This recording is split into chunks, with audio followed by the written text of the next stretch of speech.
Magandang araw mga kabagwis, ako ay inyong lingkod, AW1 si Concordia, Philippine Air Force. Nandito tayo ngayon sa Philippine Air Force Gymnasium, Colonel Jesus Villamor Air Base, Pasay City upang saksihan ang physical fitness test ng candidate soldier applicants. Para sa mga kaganapan, tara at samahan niyo kami.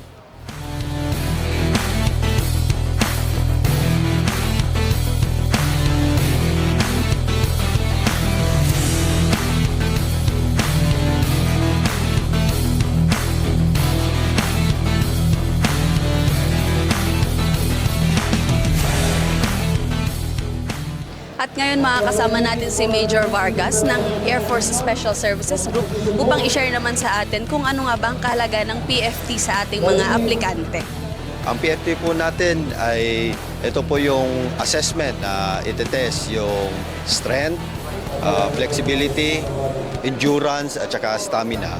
Ito naman PFT natin is nahahati sa iba't ibang aspeto tulad ng push-up, sit-ups, at saka yung 3.2 na takbo natin.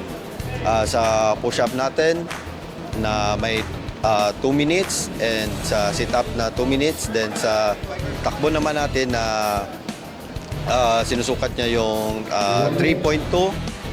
Sir, ano po ba yung ma-advise niyo po sa ating mga aplikante or yung mga mag-PPFT pa lang po? Hindi man lang sa katawan yung i-prepare natin, kailangan din natin i-prepare yung sarili natin mentally. Kailangan din natin ng physical preparation.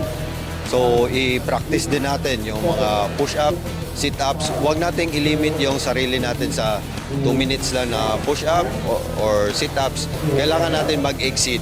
Kasi during sa actual natin, na 2 minutes, kung bababa man tayo doon, ibig sabihin yung preparation natin is kulang. Good morning po, I'm Aliyah Sarasa from Quezon City. My experience po in 50 was very challenging kasi dito pa lang masusubok na yung tibay ng isip mo tsaka ng katawan mo. Pero alam ko naman na yung sacrifices natin magbubunga kasi ginagabayan tayo ng ating Panginoon. Ano naman yung naging preparations mo bago ka sumabak dito sa PFT? Ang naging preparation ko po sa PFT ay even though I'm still working po, I still manage po to allot time para po mag-ensayo para mapalakas yung endurance ko, stamina, especially yung push-up and sit-up.